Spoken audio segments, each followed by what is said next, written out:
Eric, merci beaucoup. Grâce à toi, on peut faire un colloque de qualité avec des intervenants de qualité avec qui tu nous as mis en relation. Alors vraiment, un tout grand merci pour ta participation exceptionnelle dans ce colloque. Merci beaucoup. C'est un peu ce que disait Michael, hein, c'est l'intervention par le bas. Trop de modestie. En cela, on reconnaît ta grandeur.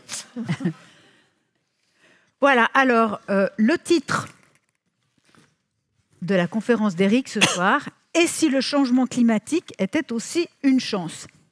Alors, rapidement, le petit cursus, enfin non, le grand cursus d'Eric. Non, on va dire qu'un certain nombre de choses. Hein. Donc, il est professeur honoraire de biogéochimie à l'Université de Lausanne. Il est l'auteur de près de 200 articles scientifiques ayant principalement trait à la dynamique du carbone impliqué dans les interactions entre le vivant et le minéral. Il a fondé en 2004, avec 2 collègues, le premier master en biogéosciences. Et il est l'auteur d'un atlas de micromorphologie des sols chez Springer. Eh ben, je te laisse la parole, Eric. Merci beaucoup. Merci beaucoup. Et bravo encore. Merci. Alors tout d'abord, merci à vous toutes et tous d'être encore là. Moi, je sais pas, moi je suis crevé. Donc j'imagine que ça va être la même chose pour vous. Alors, ce que je vais essayer de vous montrer aujourd'hui, je vais prendre complètement le contre-pied. C'est-à-dire que je vais essayer de vous expliquer que fondamentalement, peut-être ce serait bien d'avoir le moral. C'est-à-dire qu'on va essayer de regarder si le changement climatique non seulement était une chance, mais on va essayer de voir dans les paramètres que on nous vend, s'il n'y a pas des choses positives dans ces paramètres, la température par exemple, ou le CO2, on va essayer de comprendre un petit peu ce qu'il y a derrière. Alors, la première chose que j'aimerais faire, c'est vous mettre 2 phrases que j'ai trouvées intéressantes en exergue. La première de Saboury de 2024, « La science meurt lorsque l'on obéit au consensus plutôt que de le remettre en question ». Et la seconde, c'est le Christian Lévesque qui m'a envoyé le dernier article qui va paraître bientôt et qui dit « Affirmer l'existence d'un consensus scientifique, le fameux « la science a dit », eh bien, est souvent un argument employé pour instrumentaliser un point de vue en laissant croire que ceux qui sont d'un autre avis sont des marginaux déviants. Une forme déguisée de censure en réalité. » Donc, on va essayer, nous, d'aller au-delà du consensus. Je vais essayer de sortir du consensus et on va essayer de trouver quelques points positifs dans ce qui nous entoure actuellement au niveau du changement climatique.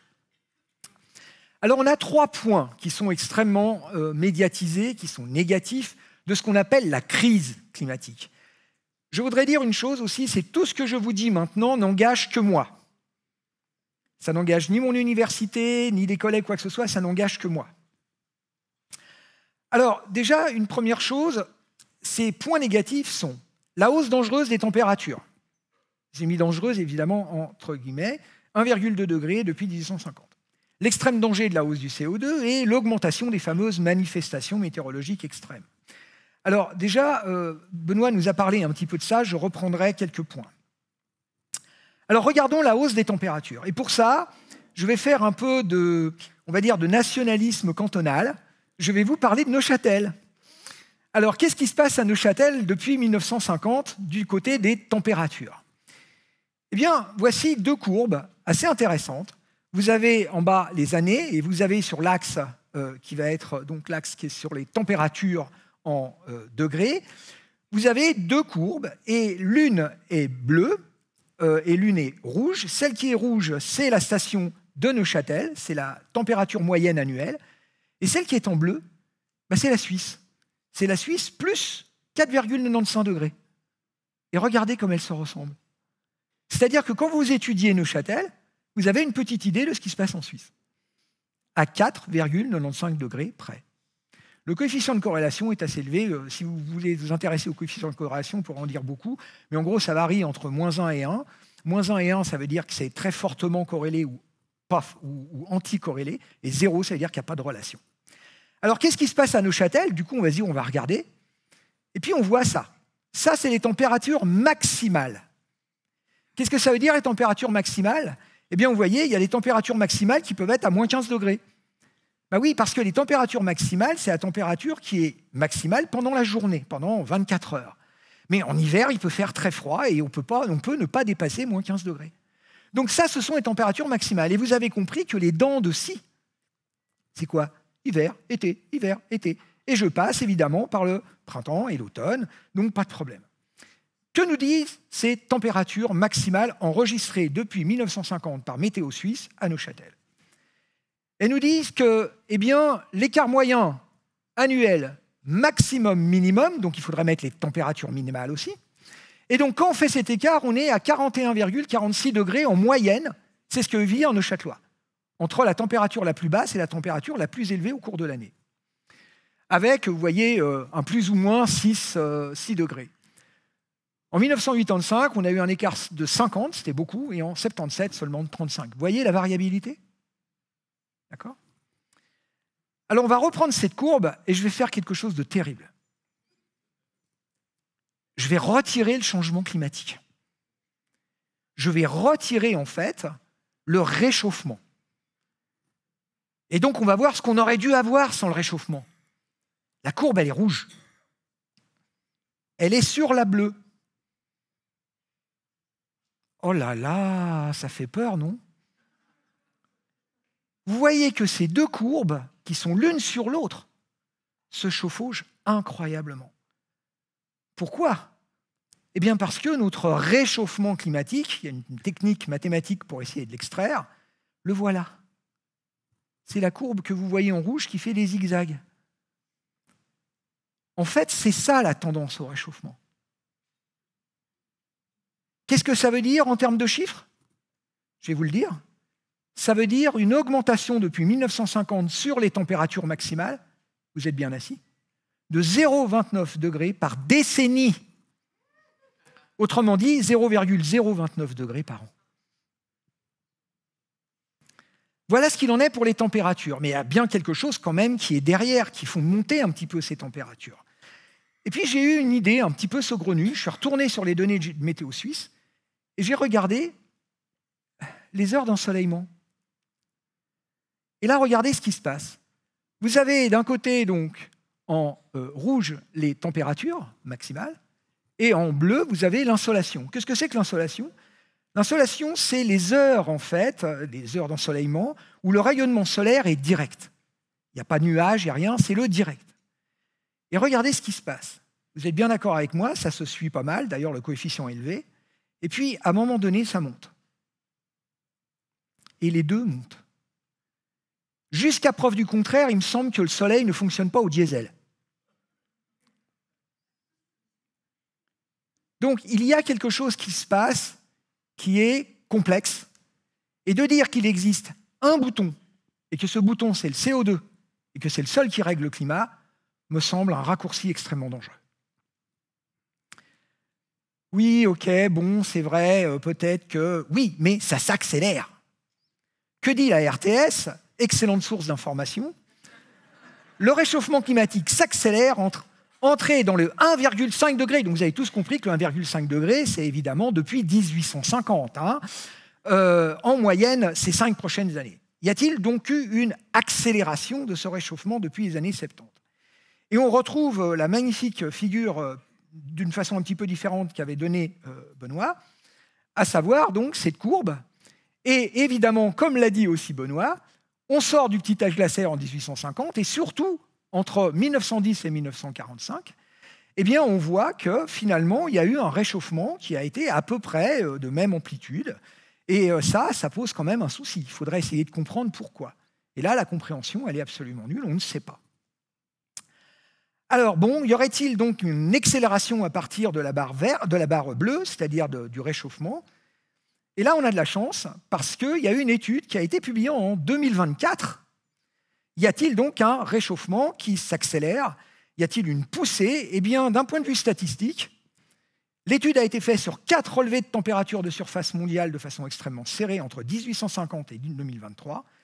Le résultat est aucun changement dans le taux de réchauffement au-delà des années 70 n'est détecté, malgré les températures records de 2023.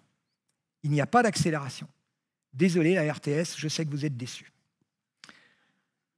Un autre point qui est largement diffusé dans la presse, c'est celui de l'extrême danger du CO2. Alors, première chose, déjà, on va faire un petit tour dans le passé pour y voir plus clair. Je suis un géologue de formation et j'aimerais vous emmener dans le passé. On va aller regarder un petit peu le passé. Mais avant ça, j'aimerais quand même que les gens qui manifestent arrêtent d'écrire CO2, carbone, 0 au carré. Ça ne veut rien dire. D'accord? Donc là, c'est une manifestation d'Extinction Rébellion. Je veux bien croire que cette jeune fille a peur, d'ailleurs elle met un masque, et elle nous dit de nous réveiller et surtout de sentir le CO2. Alors vous savez que le CO2 est inodore, mais ça se fait un détail. Et donc là, le CO2, il faut arrêter. Et ça, dans la presse, on le voit tout le temps. Mais qu'est-ce que ça vous dit? Qu'est-ce que ça vous raconte? Et ça vous dit que cette jeune fille ne sait pas de quoi elle parle. Et il est là le problème. Combien sont-ils à ne pas savoir ce qu'est le CO2? Petit rappel rapide. Bon, c'est un carbone avec 2 oxygènes. Hein. Et ça s'écrit carbone avec un oxygène avec un petit 2 en indice, et pas en exposant, en indice, parce que c'est la norme internationale chimique pour donner le nombre d'atomes qui est inclus dans une molécule. Alors vous allez me dire, elle est peut-être toute seule, etc., etc. Alors, nous sommes allés sur la Côte d'Azur avec mon épouse le 7 novembre dernier, et dans la principauté de Monaco, on est allé visiter le muséum, vous savez, d'océanographie, et on a eu la surprise de voir un CO2 avec un monoxyde de carbone au carré sur les bus. Donc c'est quand même tragique, parce que là, on vous dit, on fait des choses super, c'est moins de CO2, et on ne sait même pas ce que c'est. Allez, on va retourner en géologie. Je vous emmène dans le passé. Je vais vous emmener dans le bassin de Paris. On est à l'est du bassin de Paris, on est en Champagne, et nous sommes entre 41 et 47 millions d'années.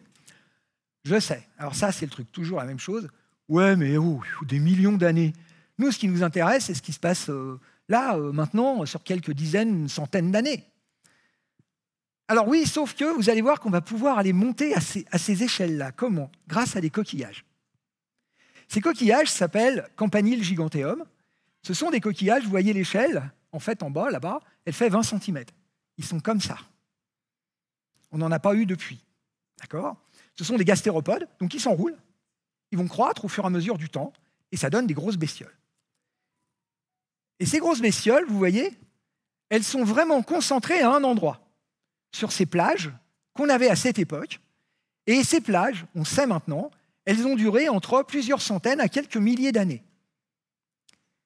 Et ces coquillages ont été tout simplement, ils se sont mis à vivre, à batifoler dans ces mers peu profondes. C'était les Bahamas. Hein.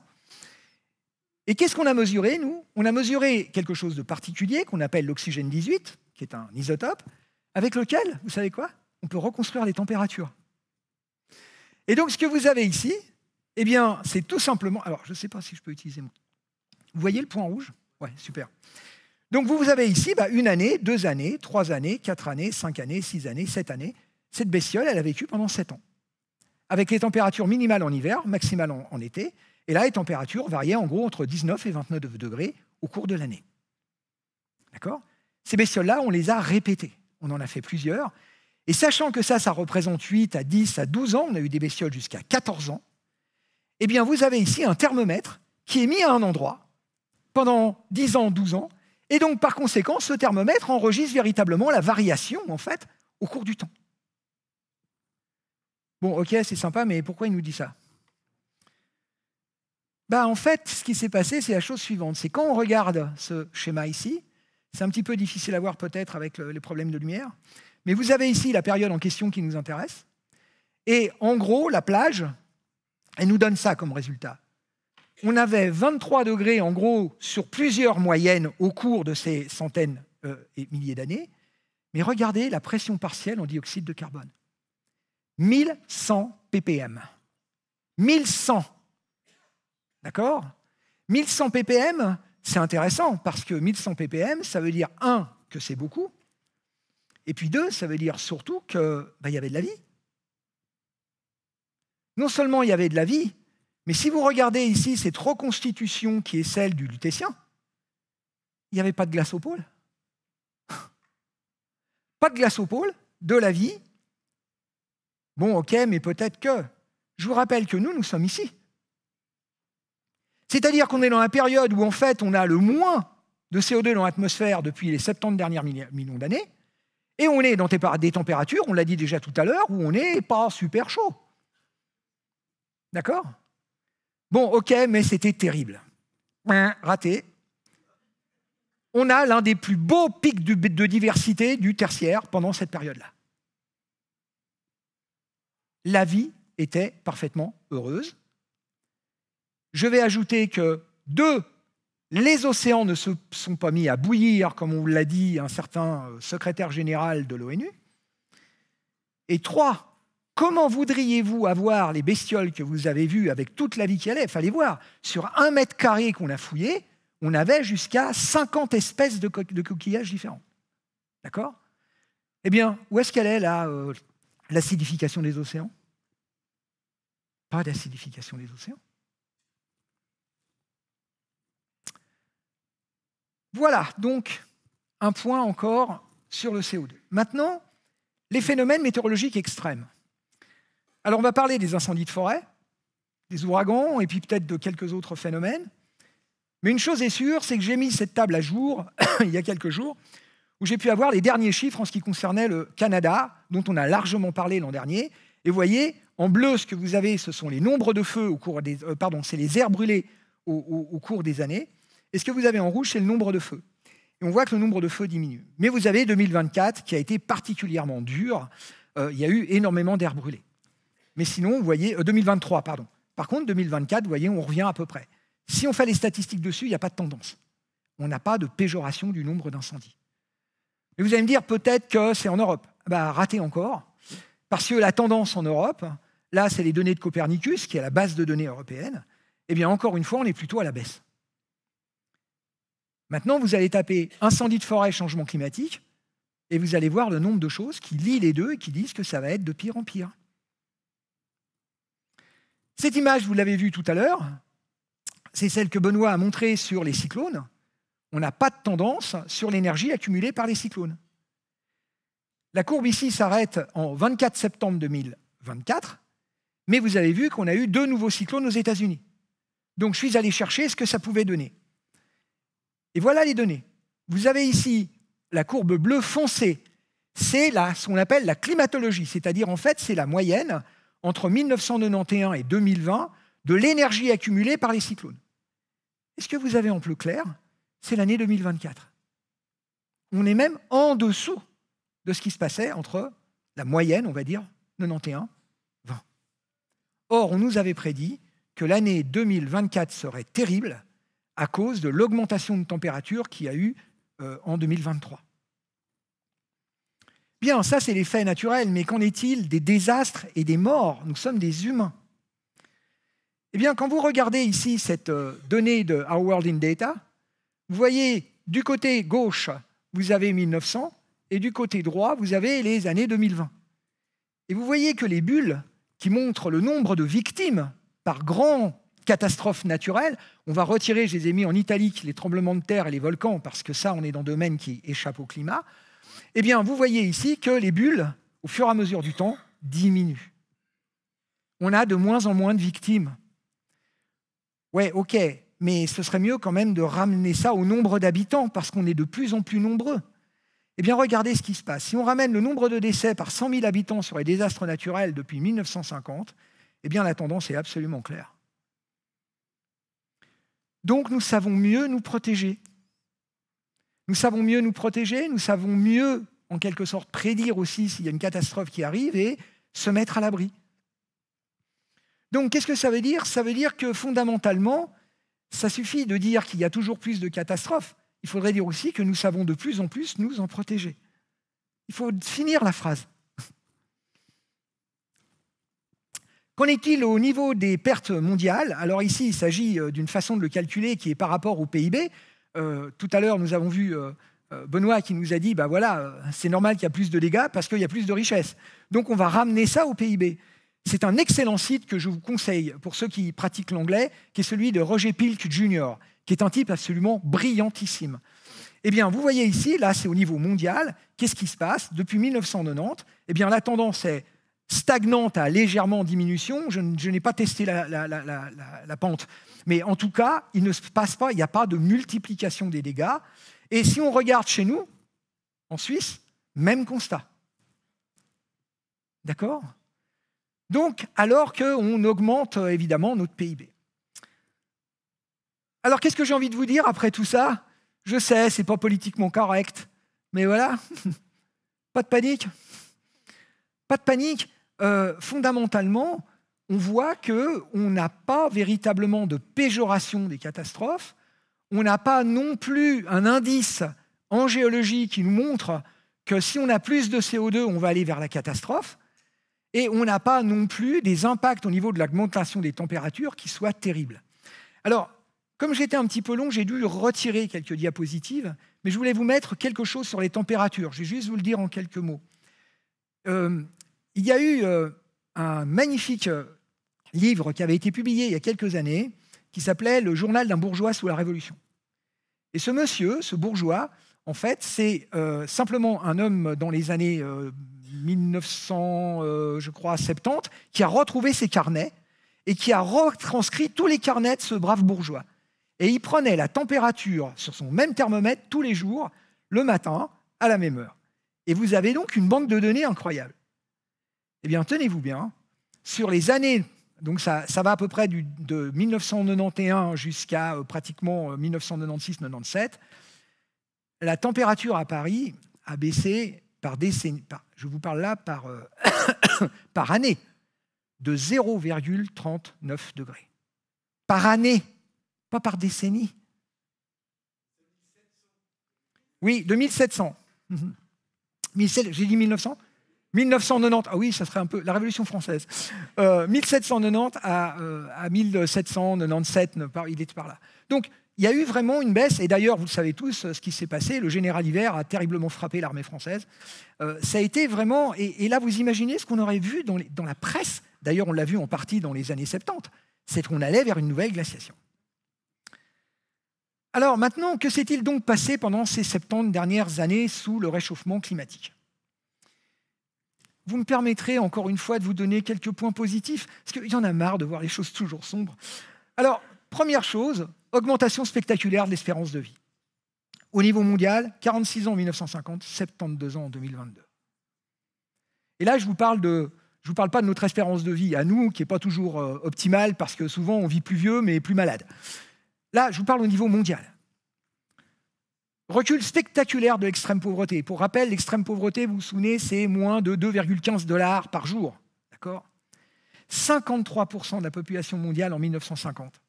Moins de 10% en 2022. D'accord ? Qu'est-ce qu'on a vu aussi ? L'augmentation spectaculaire de l'alphabétisation. 64% de la population mondiale était illettrée en 1950. C'est moins de 13% aujourd'hui. La mortalité infantile ? Eh bien, si on prend l'Afrique, les enfants donc, qui meurent en âge moins de 5 ans en Afrique, c'était 32% en 1950, c'est 6% en 2022. On pourrait ajouter la chute des décès annuels liés à la faim, 72% de chute entre 1980 et 2021. Et je suis désolé, mais si vous regardez bien les causes de la faim, bien souvent ce sont des faims qui sont provoquées par des conflits. La faim est utilisée comme arme. Pas d'impact négatif majeur du réchauffement dans ces résultats-là, ou alors j'ai mal copié. Mais vous voyez ce que je veux vous dire ? Il faut aussi voir le verre à moitié. Merci. Alors, si tout n'est pas négatif, si on se mettait un petit peu de positif, ce serait sympa un peu de positif, qu'est-ce que vous en pensez ? Alors, on va regarder le côté de l'agriculture, un petit peu du côté de la santé, mais rapidement, je ne suis pas très à l'aise. L'économie et l'énergie, l'énergie, on en a parlé un petit peu quand même. Et puis, ce n'est pas non plus ma tasse de thé, je suis complètement incompétent dans le domaine. Et l'économie, alors là, je suis une bille totale. Donc, je ne comprends rien du tout à l'économie, si ce n'est ce que je veux vous dire, c'est qu'on l'a dit tout à l'heure, il y a des gens qui, évidemment, avec le changement climatique, font de l'argent. Ça on n'a pas de doute là-dessus. Mais il y a aussi des opportunités. On parlait de la fonte du permafrost, ça va être des terres qu'on pourra cultiver, si vraiment ça se passe. Ça pourrait être aussi des ressources qu'on pourra exploiter. Et puis enfin, on regardera du côté de la société quelques petits points intéressants. Alors au niveau de l'agriculture, j'ai envie de vous parler agriculture, oui, mais d'abord végétation. Et nous avons vu ce matin ces cartes magnifiques où on voit un reverdissement de la terre.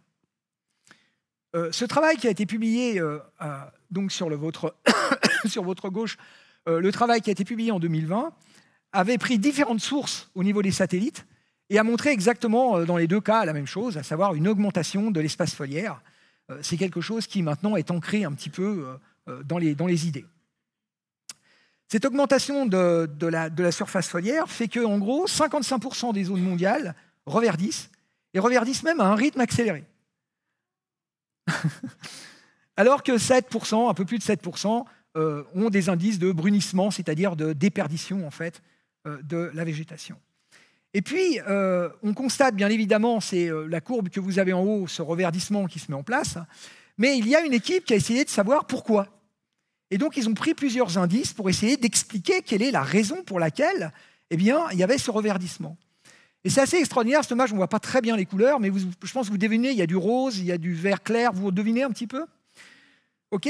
Bon, vous ne voyez pas grand-chose, parce qu'il y en a un qui écrase tout le monde, c'est le CO2. Ce que vous avez sur la carte, et qui ressort en vert, ce sont les aires qui sont boostées par le CO2.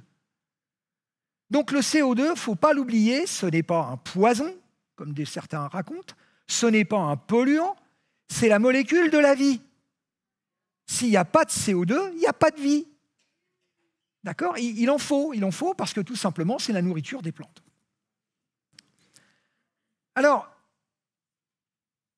qu'est-ce que ça a comme conséquence ? Une des premières conséquences, on va le voir, est assez intéressante. On va voir ici, c'est un site extrêmement intéressant qui s'appelle Carbon Brief, sur lequel vous pouvez trouver énormément d'informations. C'est un site que j'aime bien, alors il est complètement très orienté carbone, c'est la fin du monde, mais on trouve des données intéressantes. En fait, il faut bien avoir conscience que ce soit le rapport du GIEC ou que ce soit les sites qui sont très orientés sur le réchauffement climatique comme étant catastrophe, on trouve des choses qui sont bien.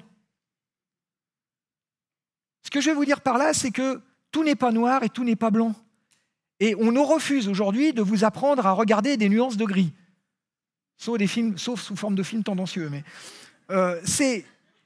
il faut vraiment, ici, avoir l'esprit suffisamment ouvert pour aller regarder tout type de sites. Et je suis quelques personnes sur Twitter qui sont absolument en désaccord avec moi, mais ça m'intéresse de savoir ce qu'elles pensent. Et voilà ce que dit ce site. La désertification a été décrite comme le plus grand défi environnemental de notre temps, et le changement climatique aggrave la situation. Donc ça, c'est un petit peu bateau, hein. Je veux dire, tout le monde comprend ça. Donc ça va aggraver. On est en 2019, c'est ce qui est entouré là-haut, mais je ne crois pas qu'on puisse voir bien comme il faut. Alors, qu'est-ce qu'il en est aujourd'hui ? Eh bien, un site tout aussi intéressant qui s'appelle Yale Environment 360, qui est un grand site, encore une fois, qui vend le changement climatique. Et voilà ce qu'ils écrivent cet été. Là, c'était au mois de juillet 2024. Avec les niveaux de CO2 qui augmentent, les zones sèches mondiales verdissent. Flûte. Et ils disent quand même quelque chose d'intéressant. C'est quand même un joli... Je trouve que c'est bien, c'est honnête, il y a un mea culpa qui est assez intéressant. Malgré les avertissements selon lesquels le changement climatique entraînerait une désertification généralisée, de nombreuses zones arides deviennent plus vertes en raison de l'augmentation du CO2 dans l'air, une tendance qui, selon les études récentes, se poursuivra. C'est sympa ? Ah, attendez, vous ne les connaissez pas. Mais les scientifiques mettent en garde contre le fait que cette végétation supplémentaire risque d'absorber les rares réserves en eau. Sauvons les déserts.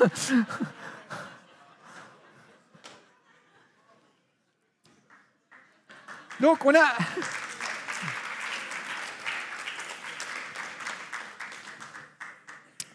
Vous savez, vous ne pouvez pas vous en sortir. Il fait chaud, c'est le réchauffement climatique. Il fait froid, c'est le réchauffement climatique.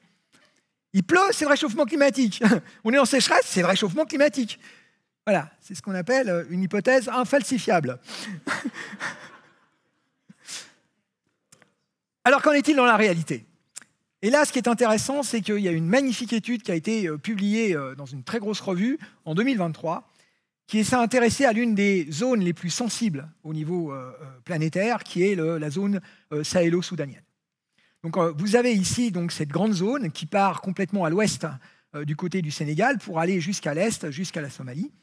Et donc l'étude a été faite. Et qu'est-ce qu'ils ont vu? Eh bien, première chose en haut, ce que vous voyez en vert, c'est les augmentations de végétation. Grosse augmentation de végétation. Ce que vous avez en rouge, c'est le recul de la végétation. Et ce que vous avez en gris, c'est ce qui est à peu près inchangé. Les dates, entre 2000 et 2019. En bleu, vous n'allez jamais le croire, c'est la pluviométrie. Il pleut davantage. Vous avez en bleu les zones où il pleut davantage, où il y a une augmentation, et vous avez en rouge, mais c'est difficile à voir, les zones où il pleut moins. Les zones grises sont encore les zones où il est difficile de savoir vraiment si c'est plus ou moins. En tout cas, c'est à peu près inchangé. Pourquoi? Bien, parce qu'un écosystème, c'est quelque chose de compliqué. Si on a plus de végétation, effectivement, on va modifier une partie du cycle de l'eau. Mais cette modification du cycle de l'eau, elle peut parfois partir vers des aspects positifs. Avec la végétation, vous protégez aussi l'évaporation directe. Vous avez des processus d'évapotranspiration qui permettent en fait de nucléer et d'avoir aussi des nuages. Donc, c'est plus compliqué qu'on ne le dit. Et donc, par conséquent, ici, le bilan, il le vous propose, il est proposé par ces chercheurs. Ce que vous avez en bleu, c'est toute la végétation qui a été boostée par les pluies.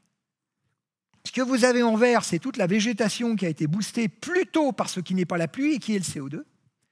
Et ce que vous avez en brun, eh bien, ce sont les zones où on a du recul, et ni la pluie, ni évidemment le CO2 n'arrivent à expliquer ce recul. Et quelles sont les constatations? La première chose, c'est que la moitié du verdissement de la végétation est liée aux précipitations. Bonne nouvelle, il pleut davantage. Je vous rappelle qu'on avait prévu que les zones arides allaient s'aridifier davantage. La majeure partie du brunissement n'est pas liée à la variabilité des précipitations. Au Mali et au Soudan, les tendances au verdissement sont liées aux précipitations et au changement d'occupation des terres. Les gens s'organisent pour exploiter les ressources. Le brunissement en Afrique de l'Ouest, c'est ce que vous voyez ici en B1, B2, B3, c'est au centre. Eh bien, là, en Afrique de l'Ouest centrale, c'est dû essentiellement à quoi? Eh bien, à des terres qui sont cultivées et donc à la perte de végétation naturelle associée à des activités de production agricole extensive. Autrement dit, rien à voir avec le changement naturel, c'est la pression anthropique sur le milieu. Si on allait voir du côté maintenant des céréales, ça vous tente? Ben voilà, ça c'est la production des céréales dans le monde depuis 1961. L'année 0, c'est 1961, donc 62, on a produit un peu plus, et hop, on ajoute le pourcent. Et vous ajoutez comme ça au fur et à mesure des années. Qu'est-ce que l'on voit? Eh bien, au niveau de la production, on produit toujours plus. Au niveau des rendements, les rendements sont toujours plus forts. Et regardez la population. Bien sûr, la population croît, mais elle croît moins vite que, évidemment, la production alimentaire. Maintenant, je ne suis pas dupe. Ça a un prix aussi écologiquement. En particulier, il y a quelque chose qui me tient à cœur, c'est tous les problèmes d'érosion et d'épuisement des sols. Mais ça, on sait, on pourra remédier, on connaît des méthodes. Mais ce qui est le plus important dans cette courbe-là, c'est quoi? C'est le fait qu'on vous a vendu dans les années 70 et 80 la bombe P de Ehrlich. C'est-à-dire que la population, la surpopulation, nous mènera tous à la famine au début des années 2000. Waouh! C'est pas ce que je vois là. L'autre point aussi qui est important dans ce domaine, c'est l'étendue des terres qui sont exploitées. Parce qu'on aurait pu exploiter, bien sûr, avoir plus de ressources, mais on aurait terriblement défriché, faire un massacre au niveau des écosystèmes. Eh bien, vous avez en bas, ça, ce sont les aires des terres qui sont utilisées. On n'a pas tellement changé le nombre d'aires. Donc, ça veut dire qu'on produit mieux, on produit plus, mais il faut bien avoir une chose en tête. Ça, c'est important. 30% de nos denrées alimentaires sont détruites par des pestes. D'accord? Tout ce qui va être les nuisibles, qui vont s'attaquer aux réserves, qui vont s'attaquer aux plantes sur pied, qui vont, etc., etc. Et climat? Le climat, le voilà. En gros, ce qui se passe, c'est la chose suivante. Oups. Oh, c'est pas affiché. Ah, on voit aussi un petit peu. Vous voyez un petit peu, je vous le montre ici. On va prendre ici une anomalie de température de 0 degré en 1961. Anomalie depuis, alors attention, elle est à 0 en 1961, mais cette anomalie est calculée par rapport à 1850, toujours. C'est-à-dire qu'en 1961, on était à peu près à ce qu'il y avait dans les années 1850-1900. Et donc ici, en 2022, on est à 1,1. D'accord, degrés de plus. Et le CO2, il est passé de 317 à 421 ppm. D'accord ?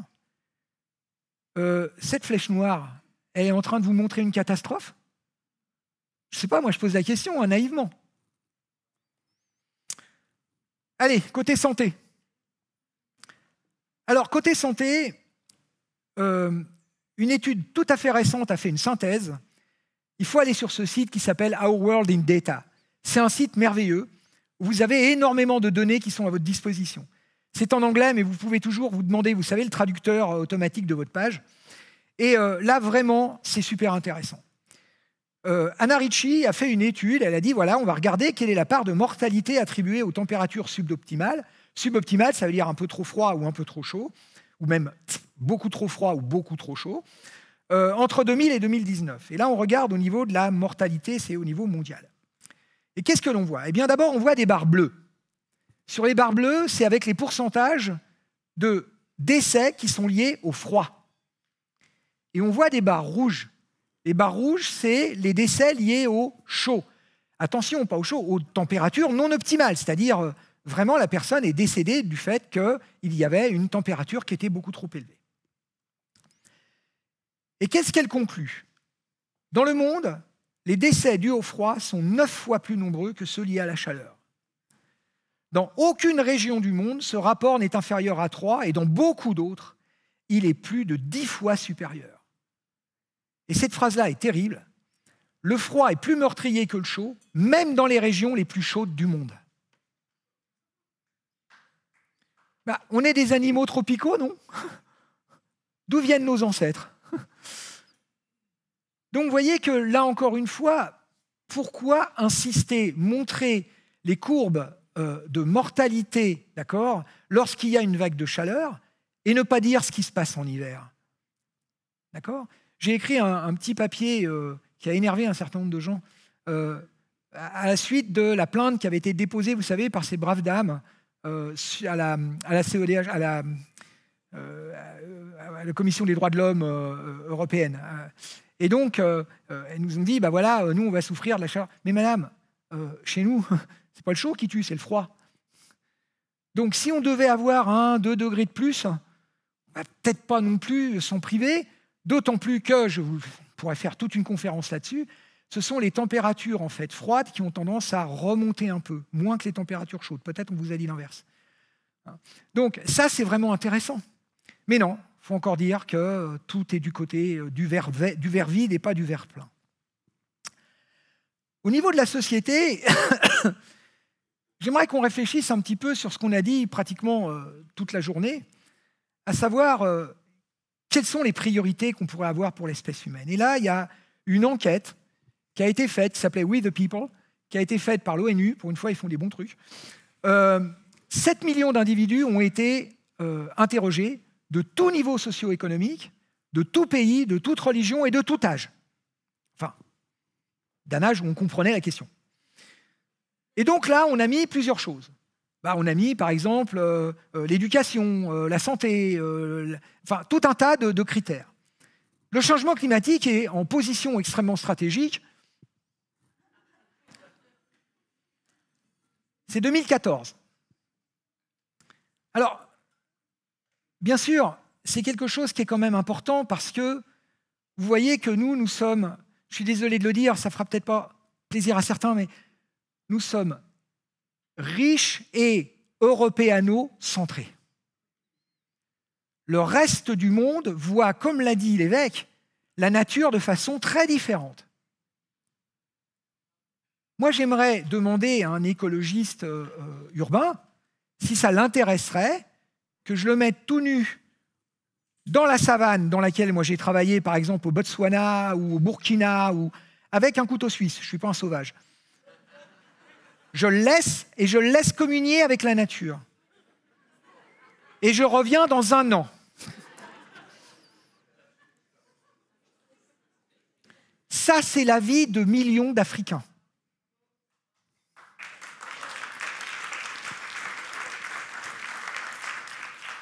Alors, qu'en est-il aujourd'hui? Alors, c'est difficile d'aller trouver des données, c'est pas si facile, mais en gros, j'ai retrouvé une espèce de petite synthèse. Allez, je vais vous le dire, je me suis servi de l'intelligence artificielle. Non, c'est sympa comme outil, hein. Mais c'est comme tous les outils. Il faut savoir l'utiliser et pas croire ce que vous dit l'outil. Alors, les objectifs précédents donc, sont restés en fait dans les priorités pour les citoyens du monde entier. Et qu'est-ce qu'on a dans les grandes priorités? Eh bien, vous allez voir, c'est incroyable. Un gouvernement honnête et réactif. Waouh. Ouais, je sais, il y a du boulot. Bon. La protection contre la criminalité et la violence, des opportunités d'emploi, l'instruction. L'instruction était classée comme une priorité absolue dans plein de différents groupes. Les soins de santé. Et puis l'eau potable et l'assainissement. On n'y croit pas, nous on sait, c'est facile, hein, on ouvre le robinet. Mais allez donc voir en Afrique, en Amérique latine ou même dans certains pays asiatiques. Et puis l'absence de discrimination. Et ça, ce genre de message-là, c'est intéressant parce que ça devrait être mis en priorité dans ce qu'on appelle aujourd'hui, vous avez peut-être entendu parler, les Sustainable Development Goals, c'est-à-dire les objectifs de développement durable. Et il y a un monsieur que j'admire beaucoup, qui s'appelle Björn Lomborg, qui a écrit ce bouquin génial. Et il s'est intéressé, tiens, si on avait d'autres combats plus urgents que le climat, qu'est-ce que ce serait? Et il a fait une évaluation. Et il tombe à peu près sur les mêmes thèmes. Éducation, maladie, hein, bien entendu, santé de la mère et des bébés, mais aussi santé de l'enfance, réduction de la corruption. La réduction de la corruption est vraiment pour moi un des enjeux majeurs. Recherche et développement agricole. Plus d'aliments et moins cher, mais aussi qualité de la nutrition. Ce n'est pas la même chose de manger et de se nourrir. Je peux vous faire manger des insectes, je ne vais pas vous nourrir. D'accord? Davantage d'échanges commerciaux, une migration des personnes qualifiées et la sécurité foncière. Regardez bien ce terme, sécurité foncière. Ça veut dire la terre à ceux qui la cultivent. Ça veut dire qu'actuellement, la charge qui est menée contre nos paysans est absolument quelque chose de scandaleux. Ça...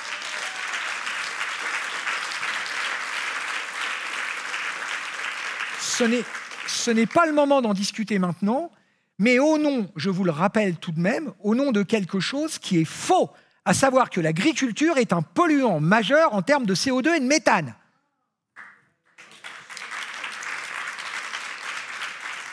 Alors, super, mais ça va nous coûter cher, ça, un truc comme ça, si on fait un programme pareil. Il a fait le calcul, 3% des dépenses qui sont prévues pour sauver le climat. D'accord ? Et donc, il a suivi la COP29 et il a fait ce cartoon pour la COP29. On voit une Africaine qui donc est avec son bébé et qui dit « Nous sommes pauvres et nous avons faim ».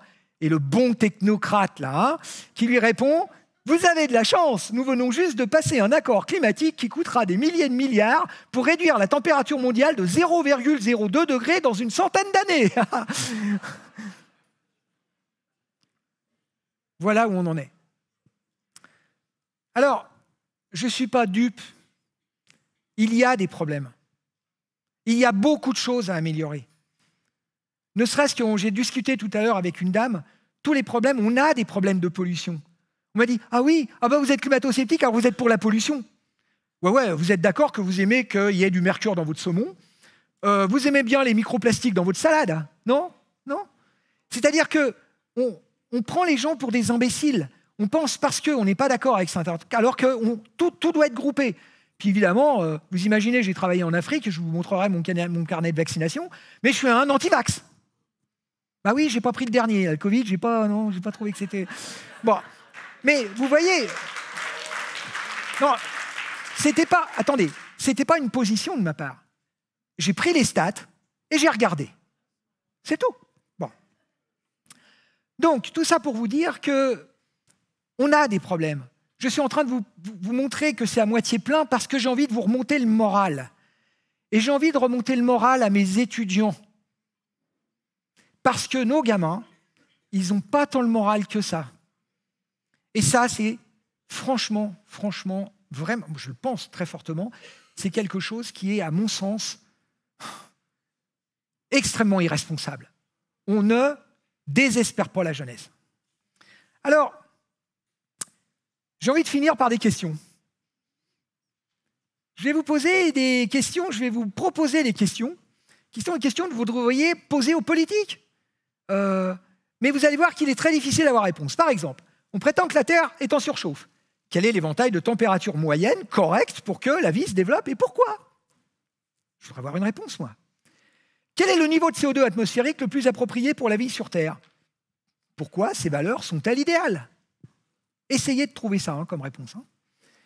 Qu'est-ce qu'un climat réglé? On l'a dit ce matin. Ben oui, il y a un dérèglement climatique, donc il y a un climat réglé. Alors, si ça existe, dans combien de temps le climat sera réglé en appliquant le net zéro là? J'aimerais savoir. Comment pourra-t-on s'assurer que le nouveau climat réglé se maintiendra? Puis finalement, qu'il n'y aura pratiquement plus de très méchants aléas climatiques, parce qu'on aura réglé le climat, on est fort. Qu'est-ce qui fait que le CO2 est un polluant? On en a déjà parlé, parce que la vapeur d'eau, c'est un gaz à effet de serre qui est quand même relativement puissant. Et donc, par conséquent, il est en plus, même plus abondant. Donc, pourquoi la vapeur d'eau, c'est pas un polluant? J'ai jamais compris. Alors, pourquoi les anomalies de température par rapport à 1850-1900 sont-elles considérées comme la référence du bien-être humain? En fait, la condition humaine n'a jamais été aussi bonne qu'aujourd'hui.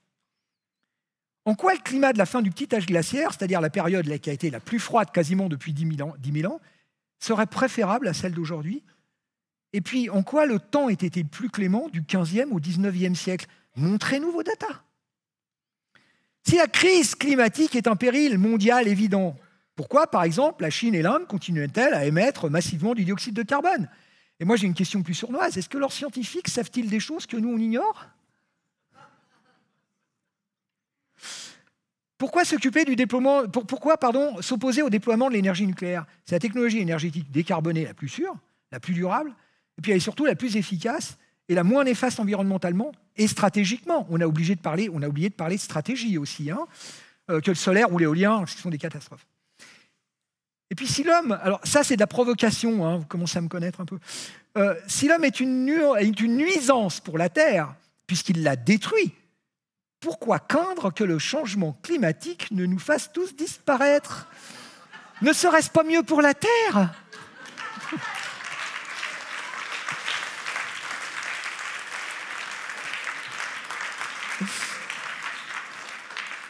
Bon, allez, je vais arrêter de faire le pitre. Alors, pour conclure, écoutez, je vais reprendre un petit peu ce qu'ont dit mes collègues. L'attrait du catastrophisme, ça repose sur sa clarté morale, en fait.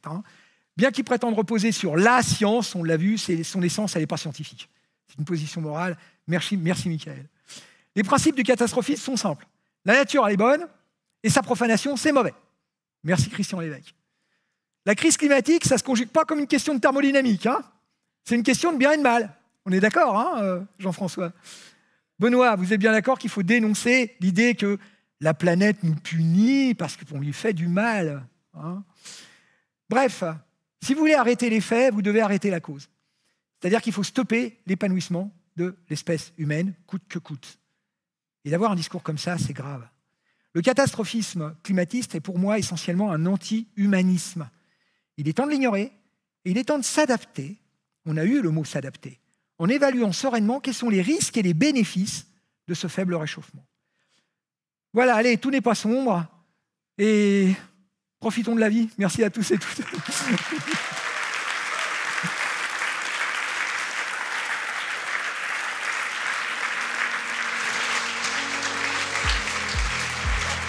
Bravo, c'est génial.